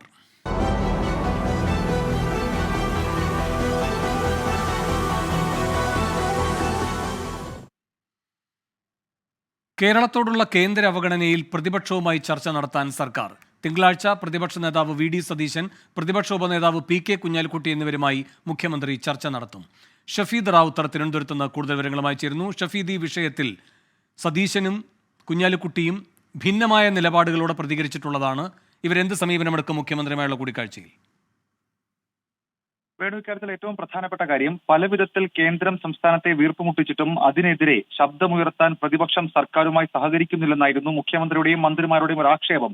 അത് LDF നേതൃത്വമടക്കം ഉന്നയിക്കുകയും ചെയ്തു. നവകേരള സദസ്സ് വേദികളിൽ സർക്കാർ അത് രാഷ്ട്രീയ ആയുധമാക്കുകയും ചെയ്തത് നമ്മൾ കണ്ടതാണ്. LDF ആകട്ടെ കേന്ദ്ര നിലപാടിനെതിരെ ഡൽഹിയിൽ ഉൾപ്പെടെ സമരത്തിന് ആഹ്വാനം ചെയ്തിരുന്നു. ഇതിനിടെയാണ് മുഖ്യമന്ത്രി പ്രതിപക്ഷവുമായി ചർച്ചയ്ക്കൊരുങ്ങുന്നത്. തിങ്കളാഴ്ച രാവിലെ 10 മണിക്ക് VD സതീശൻ, PK കുഞ്ഞാലിക്കുട്ടി എന്നിവരുമായി ചർച്ച നടത്തും. കേന്ദ്രത്തിനെതിരെ സർക്കാർ നടത്താതിരിക്കുന്ന നീക്കങ്ങളിൽ പ്രതിപക്ഷത്തിന്റെ പിന്തുണ തേടുകയാണ് സർക്കാർ ലക്ഷ്യം വെക്കുക. എന്നാൽ കേന്ദ്ര സമീപനത്തെ വിമർശിക്കുമ്പോഴും സംസ്ഥാന സർക്കാരിന്റെ പിടിപ്പുകേടും പ്രതിപക്ഷം ആക്ഷേപമായി ഉന്നയിച്ചിരുന്നു. ഈ സാഹചര്യത്തിൽ മുഖ്യമന്ത്രിയുമായുള്ള ചർച്ചയ്ക്ക് ശേഷമുള്ള പ്രതിപക്ഷ നിലപാട് നിർണായകമാകും. കേന്ദ്ര വിഹിതം ഉൾപ്പെടെ സംസ്ഥാനത്തിന് ലഭിക്കേണ്ട അവകാശങ്ങളെ കേന്ദ്ര സർക്കാർ നിഷേധിക്കുന്നുവെന്നാണ് സർക്കാരിന്റെ ഇതുമായി ബന്ധപ്പെട്ട ആക്ഷേപം. വേണു, ഷഫീദ് റാവുത്തർ തിരുവനന്തപുരത്ത് നിന്ന്. കേന്ദ്ര സർക്കാർ കേരളത്തിന് ആനുകൂല്യങ്ങൾ നിഷേധിക്കുന്നതിനെതിരെ ഭരണ പ്രതിപക്ഷ ചർച്ചയ്ക്ക് തുടക്കമിട്ടത് 24ന്റെ PK കുഞ്ഞാലിക്കുട്ടിയുമായുള്ള അഭിമുഖം. സർക്കാർ പ്രതിപക്ഷവുമായി ചർച്ച നടത്തണം എന്ന് പ്രതിപക്ഷ ഉപനേതാവ് അഭിമുഖത്തിൽ ആവശ്യപ്പെട്ടു. മുഖ്യമന്ത്രി പിണറായി വിജയൻ കുഞ്ഞാലിക്കുട്ടിയുടെ നിലപാട് സ്വാഗതം ചെയ്തു. ഇതോടെ ചർച്ചയ്ക്കുള്ള നീക്കം സർക്കാർ തുടങ്ങി. നവകേരള സദസ്സിനെതിരെ പ്രതിപക്ഷ പ്രതിഷേധം ശക്തമായ നാളുകൾ. കേന്ദ്ര ആനുകൂല്യങ്ങൾ നേടിയെടുക്കുന്ന കാര്യത്തിൽ പോലും വിരുദ്ധ നിലപാടുകൾ. ഈ ഘട്ടത്തിലാണ് പ്രതിപക്ഷ ഉപനേതാവ് PK കുഞ്ഞാലിക്കുട്ടി 24ന്റെ ആൻസർ പ്ലീസ് പരിപാടിയിൽ അതിഥിയായത്. 24 പ്രതിനിധി ദീപക് ധർമ്മടത്തിന്റെ ചോദ്യത്തിനുള്ള ഉത്തരം രാഷ്ട്രീയ താൽപര്യം മറന്നുള്ള പുതിയ ചർച്ചയ്ക്ക് സാധ്യത തുറന്നു. കേന്ദ്ര ഗവൺമെൻറ്റിനെതിരെ ഫലപ്രദമായി കേരള ഗവൺമെൻറ് പ്രതിപക്ഷത്തിനെയും കൂടി കൂട്ടി ഞങ്ങളുടെ കൂടി സഹായത്തോടു കൂടി കൂടുതൽ ഫണ്ട് കിട്ടാനുള്ള നീക്കം ഗവൺമെൻറ് നടത്തട്ടെ. കേരളത്തിൻ്റെ അവകാശം കേന്ദ്ര ഗവൺമെൻറ് തരുക തന്നെ വേണം, കിട്ടിയേ പറ്റുള്ളൂ. അതിനുവേണ്ടി ഏത് നീക്കം നടത്താൻ ഞങ്ങൾ, പക്ഷേ ഇത് പരസ്പര ആരോപണത്തിന് ഉന്നയിക്കുന്നതല്ലാതെ ഗവൺമെൻറ് അതിനുവേണ്ടി ഫലപ്രദമായ ഒരു നീക്കം ഇതുവരെ ഓൾ പാർട്ടി അടിസ്ഥാനത്തിലൊക്കെ നടത്താൻ 24 അഭിമുഖത്തിലെ ഈ പരാമർശത്തിന് തൊട്ടു പിന്നാലെ മുഖ്യമന്ത്രി പിണറായി വിജയൻ കുഞ്ഞാലിക്കുട്ടിയുടെ ആവശ്യത്തെ സ്വാഗതം ചെയ്തു. സ്വാഗതാർഹമായ നിലപാടാണ്. ഈ നാടിന്റെ പ്രശ്നങ്ങൾ മനസ്സിലാക്കുന്നവർക്കെല്ലാം ആ രീതിയിൽ മാത്രമേ പ്രതികരിക്കാനാവൂ. ഇത് ഞങ്ങൾ ഈ കാര്യങ്ങൾ പ്രതിപക്ഷത്തോട് പൊതുവെ അഭ്യർത്ഥിച്ചുകൊണ്ടിരിക്കുകയാണ്. കാരണം നമ്മുടെ നാട് നേരിടുന്ന പ്രശ്നങ്ങളാണ് ഏറ്റവും ഗുരുതരമായിട്ടുള്ളത്. നവകേരള സദസ്സിനു നേരെ പ്രതിപക്ഷ പ്രതിഷേധം തുടർന്നുവെങ്കിലും ചർച്ചാ നീക്കങ്ങളുമായി മുഖ്യമന്ത്രി മുന്നോട്ടു പോയി. ഒടുവിൽ ഔദ്യോഗിക തീരുമാനവുമെത്തി. തിങ്കളാഴ്ച പ്രതിപക്ഷ നേതാവുമായും ഉപനേതാവുമായും മുഖ്യമന്ത്രി കൂടിക്കാഴ്ച നടത്തും. Political desk 24. ഡ്രൈവിംഗ് ലൈസൻസ് അനുവദിക്കാനുള്ള നടപടികളിൽ സമഗ്ര മാറ്റത്തിന് ഒരുങ്ങി ഗതാഗത വകുപ്പ്. 30 ചോദ്യങ്ങളിൽ 25 എണ്ണം ശരിയായാൽ മാത്രമേ ഇനി ലേണേഴ്സ് പരീക്ഷ പാസാക്കൂവെന്ന് മന്ത്രി KB ഗണേഷ് കുമാർ പറഞ്ഞു. ഒരു ദിവസം ഒരു RT ഓഫീസിൽ നിന്ന് 20-ലധികം ലൈസൻസ് അനുവദിക്കരുത് എന്ന് കാണിച്ച് ഉത്തരവ് ഉടൻ പുറത്തിറക്കും. ഡ്രൈവിംഗ് സ്കൂളുകളുടെ പ്രവർത്തനത്തിലും മാറ്റം വരുത്തുമെന്ന് മന്ത്രി KB ഗണേഷ് കുമാർ പറഞ്ഞു. അരുൺ രാജ് കൊച്ചിയിൽ നിന്ന് കൂടുതൽ വിവരങ്ങളുമായി ചേരുന്നു. അരുൺ രാജ്, എന്തൊക്കെയാണ് മന്ത്രി പറയുന്നത്? ഡ്രൈവിംഗ് ലൈസൻസ് ലഭിക്കുന്നതിനുള്ള നടപടിക്രമങ്ങൾ കൂടുതൽ കർക്കശമാക്കും എന്നുള്ളതാണ് ഗതാഗത വകുപ്പ് മന്ത്രി KB ഗണേഷ് കുമാർ ഇപ്പോൾ വ്യക്തമാക്കുന്നത്. ലൈസൻസ് ലഭിക്കുന്നതിനുള്ള നടപടിക്രമങ്ങളിൽ സമഗ്രമായ മാറ്റം വരുത്തുകയാണ് ആദ്യപടിയായി ലക്ഷ്യം വെക്കുന്നത്. ലേണേഴ്സിനുള്ള 30 ചോദ്യങ്ങളായി ലേണേഴ്സിന്റെ ആ ചോദ്യങ്ങളുടെ പരിധി ഉയർത്തും. ഇതിൽ 25 എണ്ണം ശരിയായാൽ മാത്രമേ ഇനി ലേണേഴ്സ് പരീക്ഷ പാസ്സാകൂ എന്നുകൂടി മന്ത്രി വ്യക്തമാക്കുന്നുണ്ട്. ഒരു ദിവസം ഒരു ഓഫീസിൽ നിന്ന് 20-ലധികം ലൈസൻസ് അനുവദിക്കരുത് എന്ന് തീരുമാനമെടുത്തിട്ടുണ്ട്. ഇത് വ്യക്തമാക്കിക്കൊണ്ടുള്ള ഉത്തരവ് ഉടൻ പുറത്തിറക്കാനാണ് ഗതാഗത വകുപ്പ് പോകുന്നത്. വാഹനം ഓടിക്കുക എന്നതല്ല, വാഹനം കൈകാര്യം ചെയ്യുക എന്നതാണ് പ്രധാനമെന്നും കൂടി മന്ത്രി KB ഗണേഷ് കുമാർ വ്യക്തമാക്കുന്നു. ശുപാർശ കൊണ്ട് വന്നാൽ ലൈസൻസ് ഒരാൾക്കും ഇനി നൽകാൻ പോകുന്നില്ല. ഡ്രൈവിംഗ് സ്കൂളുകളുടെ പ്രവർത്തനത്തിൽ എല്ലാം മാറ്റം വരുത്തുമെന്നും ഇത് ക്യാമറയിൽ പകർത്തുമെന്നും മന്ത്രി വ്യക്തമാക്കുന്നുണ്ട്. മറ്റൊരു പ്രധാനപ്പെട്ട കാര്യം, സംസ്ഥാനത്ത് 4 ലക്ഷത്തിലധികം ലൈസൻസും RC ബുക്കുകളും വിതരണം ചെയ്യാറുണ്ടെന്നും മന്ത്രി വ്യക്തമാക്കുന്നു. ഈ ഫ്രീക്കന്മാരെ അവഗണിക്കാൻ ഇഘട്ടത്തിൽ സർക്കാർ ഒരുങ്ങുന്നില്ല. ഫ്രീക്കന്മാരെ കൂടി കണക്കിലെടുത്തുകൊണ്ട് അവരുടെ കഴിവുകൾ കാണിക്കാൻ പ്രത്യേക സ്ഥലം കണ്ടെത്തുകയാണ്. റോഡിൽ അഭ്യാസ പ്രകടനം നടത്താൻ ഒരാളെയും ഇനി അനുവദിക്കില്ല. ഓരോ ജീവനും സർക്കാരിനെ സംബന്ധിച്ച് വളരെ പ്രധാനപ്പെട്ടതാണ്. ലോറികളിൽ നമ്പർ പ്ലേറ്റ് വിസിബിൾ ആവുന്ന രീതിയിൽ പ്രദർശിപ്പിക്കുന്നില്ല എന്ന പരാതി തന്നെ മുമ്പിൽ വ്യാപകമായി എത്തിയിരുന്നു. അതിന്റെ അടിസ്ഥാനത്തിൽ ഇനി മുതൽ വിസിബിളായി തന്നെ ഈ ലോറികളിൽ നമ്പർ പ്ലേറ്റ് പതിപ്പിക്കണം എന്ന നിർദ്ദേശം കൂടി കൊടുത്തിട്ടുണ്ട്. അതുപോലെ തന്നെ KSRTC സംബന്ധിച്ച് ഈ ബസ് സർവീസുകൾ പൂർണ്ണമായും ലാഭത്തിൽ എത്തിക്കാം എന്ന ലക്ഷ്യമാണ് തന്റെ മുമ്പിൽ ഉള്ളത് എന്ന് KB ഗണേഷ് കുമാർ ഇന്ന് പത്തനാപുരത്ത് പറഞ്ഞു. പേര് വെക്കാനോ ആഡംബരത്തിനോ വേണ്ടി KSRTC ബസ്സുകൾ ഇനി എവിടേക്കും സർവീസ് നടത്തില്ല. KSRTC ജീവനക്കാരോട് തനിക്ക് പറയാനുള്ള കാര്യം കൃത്യമായി ഒരു കത്തിന്റെ രൂപത്തിൽ വരും ദിവസങ്ങളിൽ തന്നെ ജീവനക്കാർക്ക് മുമ്പിലേക്ക് എത്തിക്കുമെന്ന് കൂടി KB ഗണേഷ് കുമാർ വ്യക്തമാക്കുന്നു. അങ്ങനെ മന്ത്രിയായ ശേഷം KB ഗണേഷ് കുമാറിന്റെ ഭാഗത്തു നിന്നുണ്ടാകുന്ന ആദ്യ പ്രതികരണങ്ങൾ അത് ലൈസൻസിന്റെ കാര്യത്തിലാവട്ടെ, മോട്ടോർ വാഹന വകുപ്പിന്റെ സമഗ്രമായ മാറ്റങ്ങളുമായി ബന്ധപ്പെട്ട ആദ്യ പ്രതികരണമാണ് ഇപ്പോൾ പുറത്തു വന്നിട്ടുള്ളത്. അരുൺ രാജാണ് കൊച്ചിയിൽ നിന്ന് വിശദാംശങ്ങൾ നൽകിയത്. സ്വതന്ത്ര വ്യക്തിത്വം അംഗീകരിക്കാതെ പാർട്ടി പ്രകാശ് കാരാട്ടിന്റെ ഭാര്യ മാത്രമാക്കി എന്ന വാർത്ത തള്ളി CPIM പോളിറ്റ് ബ്യൂറോ അംഗം ബൃന്ദ കാരാട്ട്. പരാമർശം വളച്ചൊടിച്ചുവെന്നും വാർത്ത നൽകിയ പത്രം മാപ്പ് പറയണമെന്നും ബൃന്ദ കാരാട്ട് ആവശ്യപ്പെട്ടു. CPIM സ്ത്രീകൾക്ക് പരിഗണന കൊടുത്തിട്ടില്ലെന്ന് K മുരളീധരൻ MP ആരോപിച്ചു. ആൻ എഡ്യൂക്കേഷൻ ഫോർ റീത്ത എന്ന പേരിൽ പുറത്തിറങ്ങുന്ന ബൃന്ദ കാരാട്ടിന്റെ പുസ്തകത്തിലെ പരാമർശമെന്ന രീതിയിലായിരുന്നു പത്രവാർത്ത. ദേശീയ തലത്തിൽ തന്റെ സ്വതന്ത്ര വ്യക്തിത്വം അംഗീകരിക്കപ്പെട്ടിട്ടില്ല. CPIM പ്രകാശ് കാരാട്ടിന്റെ ഭാര്യ മാത്രമായി പരിഗണിച്ചു. പാർട്ടിയിലെ രാഷ്ട്രീയമായ ഭിന്നതകളുടെ സന്ദർഭങ്ങളിൽ ഈ സമീപനം കൂടുതലായിരുന്നുവെന്നും പുസ്തകത്തിൽ ബൃന്ദ കാരാട്ട് പരാമർശിക്കുന്നുവെന്നായിരുന്നു പത്രവാർത്ത. പിന്നാലെ വാർത്ത നിഷേധിച്ച് ബൃന്ദ കാരാട്ട് തന്നെ രംഗത്തെത്തി. ആരോപണങ്ങൾക്ക് മറുപടി ഇങ്ങനെ: It is very extraordinary that Malayalam Manorama should give such a sensationalist headline which is completely manufactured. I condemn it. It's not fair on the author to manufacture a headline and put it in quotes. It is unfair, it is unethical to put a headline in quotes which does not exist in the book. I hope they will give me an apology. Marxist പാർട്ടിയിൽ ഒരിക്കലും സ്ത്രീകൾക്ക് പരിഗണന കൊടുത്തിട്ടില്ലെന്നും പ്രകാശ് കാരാട്ടിന്റെ ഭാര്യയായതുകൊണ്ടാണ് ബൃന്ദ കാരാട്ട് ഇത്രയും എത്തിയതെന്നും K Muraleedharan MPയുടെ പ്രതികരണം. Marxist പാർട്ടിയിൽ ഒരിക്കലും സ്ത്രീകൾക്ക് പരിഗണന കൊടുത്തിട്ടില്ലല്ലോ. ബൃന്ദ കാരാട്ട് പ്രകാശ് കാരാട്ടിന്റെ ഭാര്യ ആയതുകൊണ്ടാണ് ഇത്ര എത്തിയത്. അല്ലാത്ത ഒരു സ്ത്രീകളും അവിടെ എവിടെ എത്തിയിട്ടില്ല. അത് പറയൽ മാത്രമേ ഉള്ളൂ. പത്രവാർത്തയുടെ തലക്കെട്ട് തെറ്റിദ്ധാരണയുണ്ടാക്കുന്നതാണെന്നും 1975 മുതൽ 1985 വരെയുള്ള തന്റെ ഡൽഹി ജീവിതത്തിലെ അനുഭവങ്ങളാണ് പുസ്തകത്തിലുള്ളതെന്നും ബൃന്ദ കരാട്ട് വ്യക്തമാക്കി. 24 ഡൽഹി. സർക്കാർ തുക അനുവദിച്ചെങ്കിലും സമരത്തിൽ നിന്ന് പിന്മാറില്ലെന്ന് സപ്ലൈകോ ട്രാൻസ്പോർട്ടേഷൻ കരാറുകാർ. സർക്കാർ അനുവദിച്ച 19 കോടി രൂപ തൊഴിലാളി ക്ഷേമനിധി കുടിശ്ശിക അടയ്ക്കാൻ പോലും തികയില്ല എന്നാണ് കരാറുകാരുടെ ആരോപണം. 30 കോടിയോളം രൂപയാണ് കരാറുകാർക്ക് ലഭിക്കാനുള്ളത്. FCI സപ്ലൈകോ ഗോഡൌണുകളിലേക്ക് അവശ്യ സാധനങ്ങൾ എത്തിക്കുന്നതിനും ഗോഡൌണുകളിൽ നിന്ന് സാധനങ്ങൾ വാതിൽപ്പടി വിതരണത്തിനായി റേഷൻ കടകളിലേക്ക് എത്തിക്കുന്നതിനായി കരാറെടുത്ത കോൺട്രാക്ടേഴ്സാണ് അനിശ്ചിതകാല സമരം നടത്തുന്നത്. റേഷൻ വിതരണം ഉൾപ്പെടെ പ്രതിസന്ധിയിലാകാതിരിക്കാനാണ് കരാർ കുടിശ്ശികയിൽ 19 കോടി രൂപ സർക്കാർ അടിയന്തരമായി അനുവദിച്ചത്. എന്നാൽ 3 മാസത്തെ കുടിശ്ശികയായ 30 കോടിയിലധികം രൂപ ലഭിക്കാതെ സമരത്തിൽ നിന്ന് പിന്മാറില്ലെന്നാണ് കേരള ട്രാൻസ്പോർട്ടിംഗ് കോൺട്രാക്ടേഴ്സ് അസോസിയേഷന്റെ നിലപാട്. നിലവിൽ അനുവദിച്ചിരിക്കുന്ന തുക സർക്കാരിന്റെ ക്ഷേമനിധി ബോർഡിലേക്ക് അടയ്ക്കാനുള്ളത് പോലും തികയില്ലെന്ന് കരാറുകാർ പറയുന്നു. അവധി ദിനങ്ങൾ കഴിഞ്ഞ് ഈ തുക ചൊവ്വാഴ്ച മാത്രമേ അക്കൗണ്ടിലെത്തൂ. ഈ മാസത്തെ വാതിൽപ്പടി റേഷൻ വിതരണം 40% പൂർത്തിയായിട്ടുണ്ട്. കരാറുകാരുടെ സമരം റേഷൻ വിതരണത്തെ ബാധിക്കില്ലെന്നും ഭക്ഷ്യവകുപ്പ് മന്ത്രി വ്യക്തമാക്കി. 24 കൊച്ചി. കൈവെട്ട് പരാമർശത്തിൽ SKSSF നേതാവ് സത്താർ പന്തലൂരിനെ തള്ളി സമസ്ത. തീവ്ര സ്വഭാവത്തിലുള്ള പരാമർശങ്ങൾ സമസ്തയുടെ ശൈലിയല്ലെന്ന് മലപ്പുറം ജില്ലാ general secretary E Moideen Faizy Puthanazhi പറഞ്ഞു. വിഷയം നേതാക്കൾ കൈകാര്യം ചെയ്യുമെന്നും ഫൈസി പുത്തനഴി വ്യക്തമാക്കി. സമസ്ത പണ്ഡിതരെ പ്രയാസപ്പെടുത്തുന്നവരുടെ കൈവെട്ടാൻ SKSSF പ്രവർത്തകർ മുന്നോട്ട് വരുമെന്നായിരുന്നു സത്താർ പന്തല്ലൂരിന്റെ പ്രകോപന പ്രസംഗം. ഐക്യാഹ്വാനത്തിന് പിന്നാലെ വന്ന വിവാദ പ്രസംഗത്തിൽ സമസ്തയിലും ലീഗിലും കടുത്ത അതൃപ്തിയുണ്ട്. സത്താറിനെ പൂർണ്ണമായും സമസ്ത തള്ളി. ഇത്തരം തീവ്രശൈലികൾ സമസ്തയുടേതല്ലെന്ന് ഇ മൊയ്തീൻ ഫൈസി പുത്തനഴി. ബഹുമാനപ്പെട്ട സമസ്ത കേരള ജമിയത്തുലമക്കോ സമസ്ത കേരള ജമിയത്തുലമയുടെ കീഴിൽ പ്രവർത്തിക്കുന്ന സംഘടനകൾക്കോ ഒരു തീവ്രവാദ നിലപാടോ ശൈലിയോ ഇല്ല. സമസ്തയിലെ ലീഗ് അനുകൂലികൾ സത്താർ പന്തല്ലൂരിനെതിരെ നേതാക്കൾക്ക് പരാതി നൽകിയേക്കും. കൈവിട്ട് പരാമർശം ആലങ്കാരിക പ്രയോഗമായിരുന്നു എന്നാണ് പ്രസംഗത്തെ അനുകൂലിക്കുന്നവർ പറയുന്നത്. എന്നാൽ വിഷയത്തിൽ പ്രതികരിക്കേണ്ടെന്ന നിലപാടിലാണ് ലീഗ് നേതൃത്വം. 24 മലപ്പുറം.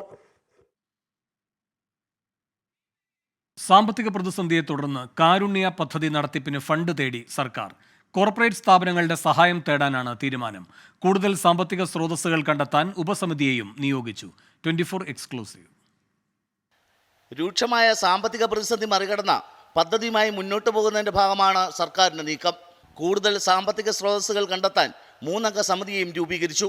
ഭാഗ്യക്കുറി വകുപ്പ് ഡയറക്ടർ അധ്യക്ഷനും ധനകാര്യ വകുപ്പ് under secretary, state health agency joint director എന്നിവർ അംഗങ്ങളുമായാണ് സമിതി. കോർപ്പറേറ്റ് സ്ഥാപനങ്ങളുടെ CSR ഫണ്ടിലെ വിഹിതം കാരുണ്യ ഫണ്ടിലേക്ക് തേടും. ഇവർ ആരോഗ്യ മേഖലയ്ക്ക് മാറ്റിവെക്കുന്ന വിഹിതമാണ് കാരുണ്യ പദ്ധതി നടത്തിപ്പിനായി ആവശ്യപ്പെടുക. കാരുണ്യ പദ്ധതിക്കായി കോർപ്പസ് ഫണ്ട് രൂപീകരിക്കാനും തീരുമാനിച്ചു. ഇതിനായി സാമ്പത്തിക ഉറവിടങ്ങൾ കണ്ടെത്താനുള്ള സാധ്യതകൾ സമിതി പരിശോധിക്കും. വിശദമായ പദ്ധതി രേഖ അടങ്ങിയ പഠന റിപ്പോർട്ട് 30 ദിവസത്തിനുള്ളിൽ നൽകണമെന്നും സർക്കാർ നിർദ്ദേശിച്ചു. BA ഗിരീഷ്, 24 തിരുവനന്തപുരം. ഹരിയാന, പഞ്ചാബ്, ഉത്തർപ്രദേശ്, ചണ്ഡീഗഡ്, ഡൽഹി എന്നിവിടങ്ങളിൽ തീവ്ര ശീതതരംഗ മുന്നറിയിപ്പ്. ഉത്തരേന്ത്യൻ സംസ്ഥാനങ്ങളിൽ അടുത്ത 5 ദിവസം കൂടി കനത്ത മൂടൽമഞ്ഞ് തുടരുമെന്നാണ് കാലാവസ്ഥാ നിരീക്ഷണ കേന്ദ്രത്തിന്റെ മുന്നറിയിപ്പ്. വടക്ക് പടിഞ്ഞാറൻ സംസ്ഥാനങ്ങളിൽ കൂടി ശീതതരംഗം വ്യാപിക്കാൻ സാധ്യതയുണ്ട്. വിനിത വിജയ് ഡൽഹിയിൽ നിന്ന് ചേരുന്നു കൂടുതൽ വിവരങ്ങളുമായി. വിനിത, എന്താണ് ഈ കാലാവസ്ഥാ മുന്നറിയിപ്പിന്റെ വിശദാംശങ്ങൾ? വേണു, ഉത്തരേന്ത്യൻ സംസ്ഥാനങ്ങളിൽ അടുത്ത 5 ദിവസം കൂടി കനത്ത മൂടൽമഞ്ഞ് തുടരുമെന്നാണ് ഇപ്പോൾ കാലാവസ്ഥാ നിരീക്ഷണ കേന്ദ്രത്തിന്റെ ഒരു അറിയിപ്പ് ലഭ്യമായിരിക്കുന്നത്. വടക്ക് പടിഞ്ഞാറൻ സംസ്ഥാനങ്ങളിൽ കൂടി ശീതതരംഗം വ്യാപിക്കുമെന്നും കാലാവസ്ഥാ നിരീക്ഷണ കേന്ദ്രം ഈ അറിയിപ്പിൽ വ്യക്തമാക്കിയിട്ടുണ്ട്. ഹരിയാന, ഡൽഹി, പഞ്ചാബ്, ഉത്തർപ്രദേശ്, ചണ്ഡീഗഡ് തുടങ്ങിയ സംസ്ഥാനങ്ങളിലാണ് മുന്നറിയിപ്പ് നൽകിയിരിക്കുന്നത്. ഈ 4 സംസ്ഥാനങ്ങളിലും ഒപ്പം തന്നെ ചണ്ഡീഗഡിലുമാണ് ഈ തീവ്ര ശീതതരംഗ മുന്നറിയിപ്പ് ഇപ്പോൾ നൽകിയിട്ടുള്ളത്. വേണു, വിനീത വിജിയാണ് ഡൽഹിയിൽ നിന്നും വിവരങ്ങൾ നൽകിയത്.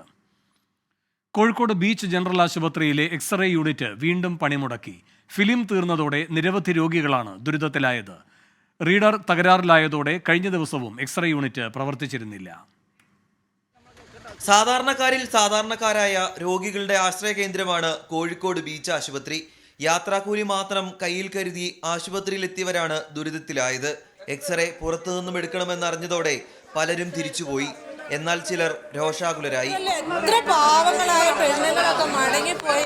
ഇവര് വെറുതെ പറയാം, അവർക്ക് വരാൻ പറ്റാത്ത ശരിക്കും അല്ല, ഞങ്ങളിത് പ്രശ്നമാക്കാൻ തന്നെ തീരുമാനം. ഇപ്പൊ ഇഞ്ചക്ഷൻ എടുത്ത് വന്നു, എന്നിട്ട് അവർ ഡോക്ടർ പറഞ്ഞു നിങ്ങൾ എന്തായാലും എക്സ്റേ എടുത്ത് വന്നോളെ. എക്സ്റേ എടുത്ത് ഒരാടെ ഫിലിം ഇല്ലോ അല്ലേ? ഇതിപ്പോ ഒരു ഹോസ്പിറ്റലാണോ അല്ലെ സൂപ്പർ മാർക്കറ്റ് ആണോ? എന്താ ഇത് സൂപ്രണ്ടിനോട് പറയണ. ഈ കുട്ടി വേദന അത്രയും സഹിക്കാൻ പറ്റാതെ അവൻ ശബ്ദം ഉണ്ടാക്കിയപ്പോൾ പോലീസ് ഓടി വന്നു. ആദ്യം സെക്യൂരിറ്റി വന്ന് നിങ്ങൾ ഇവിടെ ശബ്ദിക്കാൻ പാടില്ല, ഞങ്ങൾ ശബ്ദിക്കാതെ പിന്നെ ഞങ്ങളെ കാര്യങ്ങൾ ആര് ചെയ്തു തരൂ? നമ്മൾ പാവപ്പെട്ടവർ പൈസ ഇല്ലാണ്ട് നമ്മളിവിടെ വന്ന് നോക്കുമ്പോൾ ഇവിടെ മരുന്നില്ല, മരുന്ന് കഴിക്കാറില്ല, പുറത്തുനിന്ന് എഴുത്തത് മരുന്ന് ഞങ്ങൾ കഴിക്കാറില്ല, പൈസ വേണ്ട വാങ്ങാൻ. കഴിഞ്ഞ ആഴ്ച എക്സ്റേ യൂണിറ്റിലെ റീഡർ തകരാറിലായതോടെ പ്രവർത്തനം തടസ്സപ്പെട്ടിരുന്നു. എന്നാൽ എക്സ്റേ ഫിലിമിന് ഇന്നലെ ഓർഡർ നൽകിയിരുന്നുവെന്നും ഉടൻ ഫിലിം എത്തുമെന്നും ആശുപത്രി അധികൃതർ പ്രതികരിച്ചു. 24 കോഴിക്കോട്. കോഴിക്കോട് വടകര കുഞ്ഞിപ്പള്ളിയിൽ കടമുറിയിൽ മനുഷ്യന്റെ തലയോട്ടി കണ്ടെത്തിയ കേസിൽ വഴിത്തിരിവ്. 2 മാസം മുൻപ് കാണാതായ കൊയിലാണ്ടി സ്വദേശിയാണ് മരിച്ചത് എന്ന നിഗമനം. ഇവിടെ നിന്നും ലഭിച്ച സിം കാർഡ് കേന്ദ്രീകരിച്ച് നടത്തിയ അന്വേഷണമാണ് നിർണായകമായത്. ദേശീയപാത നിർമ്മാണത്തിനായി ഇന്നലെ കെട്ടിടം പൊളിച്ചു മാറ്റുന്നതിനിടയിലാണ് തലയോട്ടി കണ്ടെത്തിയത്. ഒരു ജോഡി ചെരുപ്പും സമീപത്തു നിന്ന് കണ്ടെത്തിയിരുന്നു. ഇവിടെ നിന്ന് ലഭിച്ച പ്രവർത്തനരഹിതമായ മൊബൈൽ ഫോണിലെ സിം കാർഡ് കേന്ദ്രീകരിച്ച് നടത്തിയ അന്വേഷണമാണ് വഴിത്തിരിവായത്. സിം കാർഡ് ഉടമയായ കൊയിലാണ്ടി സ്വദേശിയെ കാണാനില്ലെന്ന് 2 മാസം മുൻപ് കുടുംബം പോലീസിൽ വിവരം അറിയിച്ചിട്ടുണ്ട്. എന്നാൽ പരാതി നൽകിയിട്ടില്ല. ശാസ്ത്രീയ പരിശോധനകൾക്ക് ശേഷം മാത്രമേ മൃതദേഹം ആരുടേതാണെന്ന് സ്ഥിരീകരിക്കാൻ സാധിക്കുകയുള്ളൂ. 24 കോഴിക്കോട്. കൊല്ലം തൊടിയൂരിൽ മർദ്ദനമേറ്റ് പഞ്ചായത്ത് വൈസ് പ്രസിഡന്റ് സലീം മണ്ണേൽ മരിച്ച സംഭവത്തിൽ 2 പേർ കസ്റ്റഡിയിൽ. മധ്യസ്ഥ ചർച്ചയ്ക്കിടെയായിരുന്നു ആക്രമണം. പോസ്റ്റ്മോർട്ടത്തിന് ശേഷം മൃതദേഹം ബന്ധുക്കൾക്ക് വിട്ടു നൽകും. സലീം മണ്ണേലിന്റെ മരണത്തെ തുടർന്ന് LDF തൊടിയൂർ പഞ്ചായത്തിൽ ആഹ്വാനം ചെയ്ത ഹർത്താൽ തുടരുകയാണ്. ഇന്നലെ വൈകിട്ട് 5 മണിയോടെ കൊല്ലം പാലേലിക്കുളങ്ങര മഹല്ല് കമ്മിറ്റി ഓഫീസിൽ നടന്ന മധ്യസ്ഥ ചർച്ചയ്ക്കിടെയാണ് സലീം മണ്ണലിന് മർദ്ദനമേറ്റത്. ആശുപത്രിയിൽ എത്തിക്കും വഴിയായിരുന്നു മരണം. മധ്യസ്ഥ ചർച്ചയ്ക്കിടയിൽ യുവതിയുടെ ബന്ധുക്കൾ മനഃപൂർവ്വം പ്രകോപനമുണ്ടാക്കിയെന്ന് മർദ്ദനമേറ്റ ജമാഅത്ത് സെക്രട്ടറി ഷമീർ കുന്നുംപുറത്ത്. സൈഡിൽ നിന്നും വന്ന ഒരു ചവിട്ടുകയും പ്രസിഡന്റ് താഴെ വീഴുകയും പെട്ടെന്ന് തന്നെ അബോധാവസ്ഥയിലായി പെട്ടെന്ന് വാഹനത്തിൽ കയറ്റി കരുനാഗപ്പള്ളി ഹോസ്പിറ്റലിലേക്ക് മാറ്റുകയായിരുന്നു. ഹോസ്പിറ്റലിൽ ചെല്ലുന്നതിന് മുമ്പ് മരണപ്പെട്ടു എന്ന് ഡോക്ടർ സ്ഥിരീകരിക്കുകയുണ്ടായി. 15 പേരെ പ്രതി ചേർത്ത് കേസെടുത്ത പോലീസ് 2 പേരെ കസ്റ്റഡിയിലെടുത്തു. പോസ്റ്റ്മോർട്ടം റിപ്പോർട്ടിന്റെ അടിസ്ഥാനത്തിലാകും തുടർ നടപടി. ഹൃദ്രോഗിയായിരുന്ന സലീം ബൈപ്പാസ് ശസ്ത്രക്രിയ കഴിഞ്ഞ ആളാണ്. മൃതദേഹം പഞ്ചായത്ത് ഓഫീസിലും പള്ളിയിലും പൊതുദർശനത്തിന് വയ്ക്കും. CPIM പഞ്ചായത്ത് അംഗമാണ് മരിച്ച സലീം മണ്ണേൽ. 24 കൊല്ലം. പത്തനംതിട്ട കൂടൽ ബൗക്കോ ഔട്ട്ലെറ്റിൽ നിന്ന് ജീവനക്കാരൻ ലക്ഷങ്ങൾ തട്ടിയത് ഓൺലൈൻ റമ്മി കളിക്കെന്ന് കണ്ടെത്തൽ. 81.6 ലക്ഷം രൂപയാണ് ക്ലർക്ക് അരവിന്ദ് കവർന്നത്. അരവിന്ദിന്റെ 2 ബാങ്ക് അക്കൗണ്ടുകൾ പോലീസ് മരവിപ്പിച്ചു. റമ്മികളി വഴി ലഭിച്ച തുക യശ്വന്ത്പൂർ സ്വദേശികളായ 2 പേരുടെ അക്കൗണ്ടുകളിലേക്കാണ് പോയത്. പ്രതി അരവിന്ദിനെ കണ്ടെത്താൻ അന്വേഷണം ഊർജിതമായി പുരോഗമിക്കുകയാണ്. ശ്രീജിത്ത് ശ്രീകുമാരൻ കൂടുതൽ വിവരങ്ങളുമായി ചേരുന്നു. ശ്രീജിത്ത്, എന്താണ് ഈ അരവിന്ദനെ പറ്റി പോലീസ് പറയുന്നത്? കൊല്ലം സ്വദേശിയാണ് അരവിന്ദ്. അരവിന്ദ് ഇവിടെ ക്ലർക്കാണ് എന്നാണ് ഏറ്റവും ഒടുവിൽ പോലീസിന് നൽകിയ പരാതിയിൽ പറയുന്നത്. എന്തായാലും കഴിഞ്ഞ 2 ആഴ്ചയ്ക്ക് മുമ്പാണ് ഇത്തരത്തിലൊരു പരാതി ലഭിക്കുന്നത്. 81.6 ലക്ഷം രൂപ ഇത്തരത്തിൽ നഷ്ടപ്പെട്ടിട്ടുണ്ട് ഈ കൂടൽ ബെവ്കോയിൽ നിന്ന് എന്ന പരാതി മാനേജർ നൽകുന്നത്. ഇതിന്റെ അടിസ്ഥാനത്തിൽ നടത്തിയ അന്വേഷണത്തിലാണ് ഇത്തരത്തിൽ ഓൺലൈൻ റമ്മി കളിക്കാനായാണ് ഈ കൊല്ലം സ്വദേശിയായ അരവിന്ദ് ഈ പണം ഉപയോഗിച്ചെന്ന് കണ്ടെത്തിയിട്ടുള്ളത്. CCTV ദൃശ്യങ്ങളടക്കം പോലീസ് പരിശോധിച്ചിട്ടുണ്ട്. അതിൽ ഏറ്റവും നിർണായകമായ ഏറ്റവും പുതിയ വിവരം ഈ യശ്വന്ത്പൂർ സ്വദേശികളായ 2 പേരുടെ അക്കൗണ്ടുകളിലേക്ക് പണം പോയിട്ടുണ്ട് എന്നാണ്. അതായത് ഇതിൽ നിന്ന് ലാഭവും ഉണ്ടാക്കിയിട്ടുണ്ട്. ആ പണം യശ്വന്ത്പൂർ സ്വദേശികളുടെ അക്കൗണ്ടിലേക്ക് അരവിന്ദ് അടച്ചിട്ടുണ്ട് എന്നും വളരെ കൃത്യമായി തന്നെ കണ്ടെത്തിയിട്ടുണ്ട്. എന്തായാലും ഇയാൾക്ക് വേണ്ടിയുള്ള അന്വേഷണം തുടരുകയാണ്. ഈ കേസിൽ കൃത്യമായ രീതിയിൽ ബെവ്കോയിലെ ഈ ഒരു കൃത്യവിലോപം കാണിച്ച മാനേജർ അടക്കമുള്ള ജീവനക്കാരെ സസ്പെൻഡ് ചെയ്യുന്ന ഒരു നടപടിയിലേക്ക് ബെവ്കോ കടന്നിട്ടുണ്ട്. എന്തായാലും അരവിന്ദിനെ കണ്ടെത്താൻ കഴിഞ്ഞിട്ടില്ല. ഇയാളുടെ ഫോൺ ഓൺ ആണെങ്കിലും വീട്ടിൽ വെച്ച് എങ്ങോട്ടോ മുങ്ങി എന്നാണ് ഏറ്റവും ഒടുവിൽ പോലീസ് പറയുന്നത്. കോന്നി ഡിവൈഎസ്പി രാജപ്പർ റാവുത്തറാണ് കേസ് അന്വേഷിക്കുന്നത്. പ്രതി ഉടൻ വലയിലാകുമെന്ന് തന്നെയാണ് ഡിവൈഎസ്പി അടക്കമുള്ള പോലീസ് ഉദ്യോഗസ്ഥർ പറയുന്നത്. ശ്രീജിത്ത് ശ്രീകുമാരനാണ് വിശദാംശങ്ങൾ നൽകിയത്. 1 കോടി രൂപ നഷ്ടപരിഹാരം ആവശ്യപ്പെട്ട് CPIM സംസ്ഥാന സെക്രട്ടറി MV ഗോവിന്ദന് രാഹുൽ മാങ്കൂട്ടത്തിലിന്റെ വക്കീൽ നോട്ടീസ്. കോടതിയിൽ സമർപ്പിച്ച മെഡിക്കൽ റിപ്പോർട്ട് വ്യാജം എന്ന പ്രസ്താവനയ്ക്കെതിരെയാണ് നിയമ നടപടി. വാർത്താസമ്മേളനം വിളിച്ച് മാപ്പ് പറയണമെന്നും നോട്ടീസിലുണ്ട്. ഷഫീദ് റാവുത്തർ തിരുവനന്തപുരത്ത് നിന്ന് കൂടുതൽ വിവരങ്ങളുമായി ചേരുന്നു. ഷഫീദ്, എന്താണ് ഈ വക്കീൽ നോട്ടീസിൽ രാഹുൽ മാങ്കൂട്ടത്തിൽ ആവശ്യപ്പെടുന്നത്?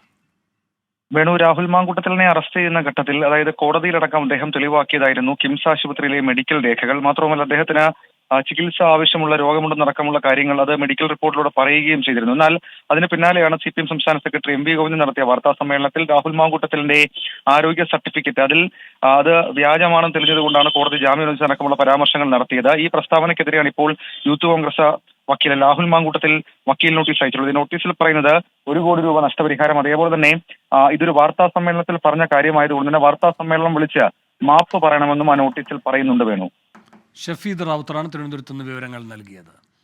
മദ്യനയ അഴിമതി കേസിൽ ഡൽഹി മുഖ്യമന്ത്രി അരവിന്ദ് കെജ്രിവാളിന് വീണ്ടും ED നോട്ടീസ്. ചോദ്യം ചെയ്യലിന് ഹാജരാകാൻ ആവശ്യപ്പെട്ട് എൻഫോഴ്സ്മെന്റ് ഡയറക്ടറേറ്റ് ഇത് 4ാം തവണയാണ് നോട്ടീസ് നൽകുന്നത്. ഈ മാസം 18-ന് ഹാജരാകാനാണ് നിർദ്ദേശം. മദ്യനയ അഴിമതി കേസിൽ കഴിഞ്ഞ ഒക്ടോബറിലാണ് എൻഫോഴ്സ്മെന്റ് ഡയറക്ടറേറ്റ് ഡൽഹി മുഖ്യമന്ത്രി അരവിന്ദ് കെജ്രിവാളിന് ചോദ്യം ചെയ്യലിന് ഹാജരാകാനുള്ള ആദ്യ സമൻസ് നൽകുന്നത്. EDക്ക് മുന്നിൽ കേജ്രിവാൾ ഹാജരാകാത്തതോടെ ED തുടർച്ചയായി വീണ്ടും നോട്ടീസ് നൽകി. കഴിഞ്ഞ തവണ നൽകിയ നോട്ടീസിന് പിന്നാലെ ED കേജ്രിവാളിനെ അറസ്റ്റ് ചെയ്യുമെന്ന് ആം ആദ്മി പാർട്ടി പ്രതികരിച്ചു. കേസിൽ കേജ്രിവാളിനെതിരെ നടപടി ശക്തമാക്കാനാണ് EDയുടെ നീക്കം. 4ാമതായി നൽകിയ നോട്ടീസിൽ ഈ മാസം 18-ന് ഹാജരാകാനാണ് നിർദ്ദേശം. സമൻസ് അവഗണിച്ചാൽ അറസ്റ്റ് നടപടികളിലേക്ക് ED കടന്നേക്കും. കോൺഗ്രസിലെ അഴിമതിക്കെതിരെ വലിയ വായിൽ സംസാരിച്ച വ്യക്തിയാണ് ഇന്ന് അഴിമതിയിൽ പെട്ടിരിക്കുന്നതെന്ന് കേന്ദ്രമന്ത്രി അനുരാഗ് താക്കൂർ ആരോപിച്ചു. 2011 से लेकर 14 तक श्रीमान अरविंद केजरीवाल बड़ी बड़ी बातें करते थे और मैं मीडिया के मित्रों को कहता हूं उनके पुराने वीडियोस निकाल के दिखाइए जो कांग्रेस के भ्रष्टाचार के खिलाफ उस समय अपनी आवाज उठाने की बात करते थे, आज वो भ्रष्टाचार के दलदल में डूबे हुए हैं. മദ്യനയ അഴിമതി കേസിൽ CBIയുടെ ചോദ്യം ചെയ്യലിന് മാത്രമാണ് ഡൽഹി മുഖ്യമന്ത്രി അരവിന്ദ് കെജ്രിവാൾ ഹാജരായിട്ടുള്ളത്. 24 ഡൽഹി. ഇതോടെ ഇന്ന് സംഭവിച്ചത് പൂർത്തിയാകുന്നു. ഇനി ലോകത്തെവിടെയായാലും ഏത് സമയത്തും 24 വാർത്തകളും ഓഗ്മെന്റഡ് റിയാലിറ്റി പാക്കേജുകളും എക്സ്പ്ലെയിനറുകളും വിശദമായി കാണാൻ ഞങ്ങളുടെ YouTube ചാനൽ നിങ്ങൾക്ക് സബ്സ്ക്രൈബ് ചെയ്യാം.